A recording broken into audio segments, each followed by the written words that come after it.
Oh, man, I'm a PO. What am I doing? Thank you. So we're gonna talk about leg drive right here. Okay. And there's a difference why I had that bat originally. Okay. So part of it a joke, but here's the other part. In hitting, it's a little bit more, there is a little leg drive, if you could say, but it's more so foot turn to get those hips turned to get going to hit, right?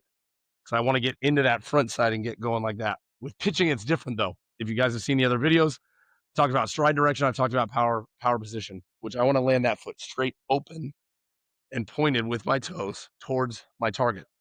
Now, the reason being is when I do the leg drive, actually, like the action of it, it'll create more rotation through my front leg. Okay.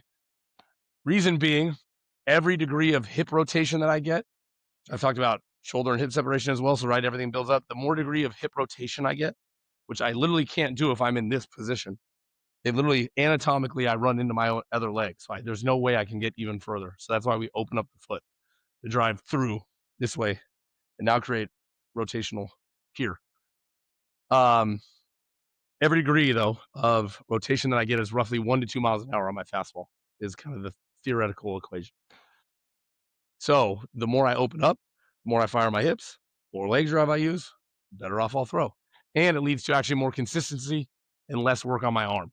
Okay, especially for the young guys where they think my arm does all of that. So the difference between leg drive and foot turn is, in my mind, simple. And this is the nomenclature I use. Okay. When I land, leg drive is more of a push and turn like this.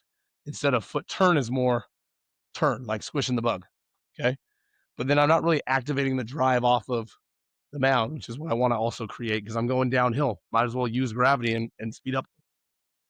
And the funny thing is, when most kids do it and they catch up, all of a sudden it goes like this: another mile an hour, another mile an hour, another mile an hour, another mile an hour, and it just gradually does this. And two, what's cool is like now they've understood actually how to use their back leg, right? That gives them an understanding of their own body and how it should be used. So thanks for watching. Make sure everybody's using their back leg.